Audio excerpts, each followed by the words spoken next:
Welcome back. My name is Pastor Jeremy, and we are talking about question 41 of the New City Catechism.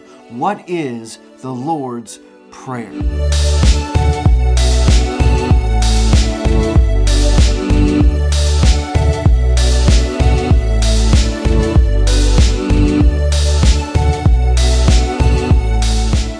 So we've been talking a lot about prayer over the last few questions. How to pray, what should we pray? And now we're looking at the prayer that Jesus taught his disciples in Matthew chapter 6. This is called the Lord's Prayer. I'm sure most of you are familiar with the Lord's Prayer. It's a prayer you probably learned when you were a kid. But have we really spent time to look back at what the prayer teaches us? This isn't just meant to be a prayer that we recite again and again and again without meaning, without emphasis. It's not meant to be a chant that we would just mindlessly say these words, because it's not just in the words themselves that contain power, but it's in the understanding of how we should pray, why we should pray. All of that is the background context into what Jesus is teaching here as a way, a model of sorts to pray to God. And notice this will be different than some of the prayers that you see in the Old Testament. Jesus is bringing in a different understanding in many respects of how we relate to God. And now as we come before God in prayer, we also have an understanding that we have a high priest, a mediator on our behalf, who is there petitioning on our behalf before God the Father. And that is Jesus Christ, the risen Lord. So let's look at Matthew chapter 6. I'll be reading out of the CSB translation. Whenever you pray, you must not be like the hypocrites, because they love to pray standing in the synagogues and on the street corners to be seen by people. Truly I tell you, they have their reward. But when you pray, go into your private room, shut your door, and pray to your Father who is in secret. And your Father who sees in secret will reward you. When you pray, don't be like the Gentiles, since they imagine they'll be heard for their many words.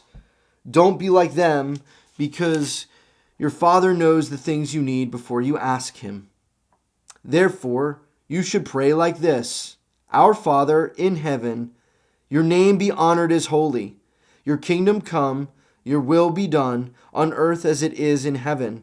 Give us today our daily bread, and forgive us our debts, as we also have forgiven our debtors. And do not bring us into temptation, but deliver us from the evil one.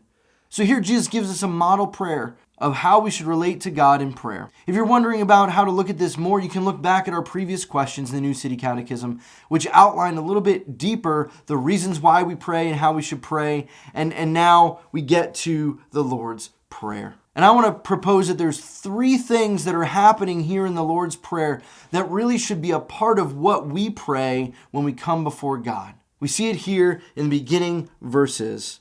Our Father in heaven, your name be honored as holy. God is holy. This is a recognition of who God is, that He is different, other, set apart, that He isn't just like you or me, that we're not just coming to a friend or an equal, but that we're petitioning and coming before the creator of the universe, the one who is timeless, outside of time, the one who has set all things in motion, the one who has created you and me. That's who we're approaching when we approach God in prayer. And so our first thought, our first recognition as we pray is a recognition of who God is as holy. And then look, it quickly transitions into still focusing on God, but now God's purpose and plan here on earth. And it continues, your kingdom come, your will be done on earth as it is in heaven. What is that will? What is that kingdom? Jesus preaches a lot on the kingdom of heaven is like. Just think of it like this. It's a petition and a recognition of that we desire God's reign and rule to come fully here on earth.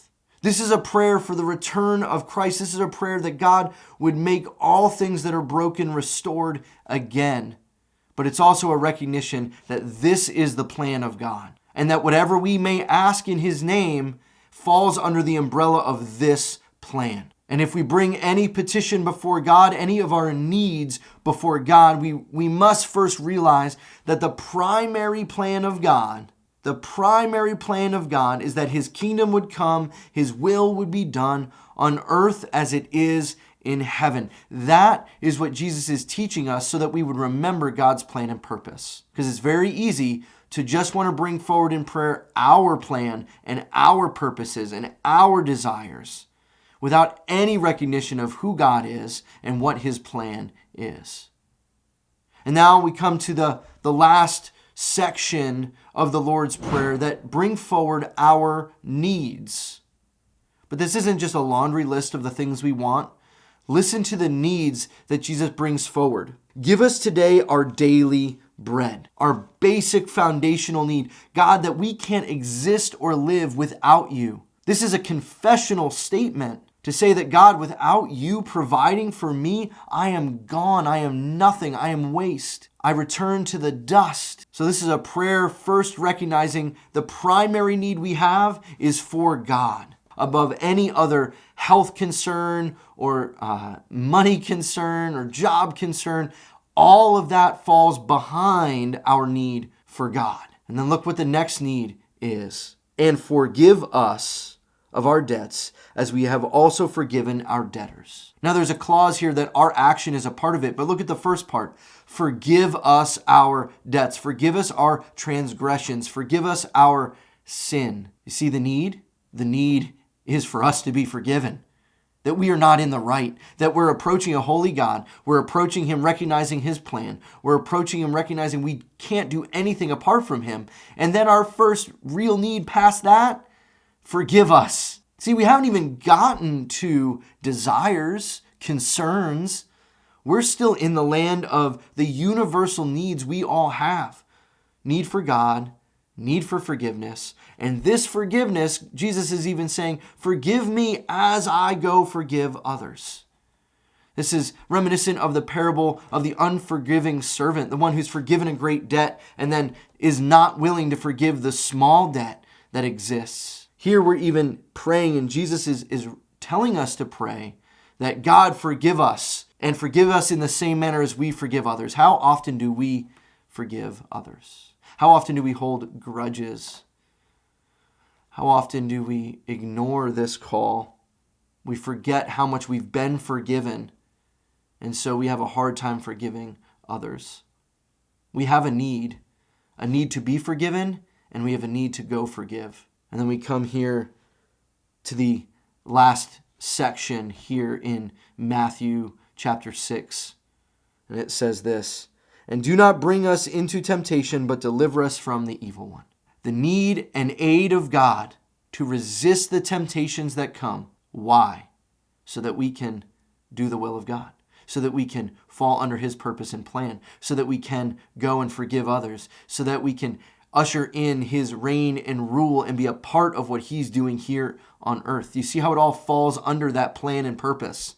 Our need for sustenance, our daily bread, our need to be forgiven, our need to forgive others, our need to resist temptation, all falls under God's plan and purpose that his kingdom may come and his will be done. And it's flowing from those needs that then now our desires are made. But if we rewind, go back even before Jesus gives this prayer, what does he say? Don't use all that language. Don't use all those words. You don't need to pray in all those words. You don't have to do what the Gentiles do. You don't have to pray on the street corner like the Jews do. Why? Because your Father in heaven knows your needs. So as we come before God in prayer, in the Lord's Prayer, we are confessing our needs before God. And out of that confession of need, that recognition of God is holy, the recognition of his plan and purpose, and the recognition of how much we need him, that's how we should pray. And that's why Jesus has given us the Lord's Prayer as a type. You don't have to pray these words. There's nothing magical in these specific words, but there is something to be learned from the heart attitude that comes from this prayer. Friends, thank you so much for joining us for another New City Catechism video. If you haven't seen the other videos, specifically the ones talking about prayer, I'll link the playlist right up here and you can click on that and see the other videos in our playlist. Feel free to comment down below. What's a prayer request that you have? What is a desire or a need or a concern that's on your heart that after approaching God in this way in the Lord's Prayer is still something you desire to bring before God? Let us put those down in the comments so that we together can be praying for one another and lifting each other up. Ultimately, that God's plan and purpose may come here on earth as it is in heaven. Thank you so much for joining us, and we'll catch you on the next one.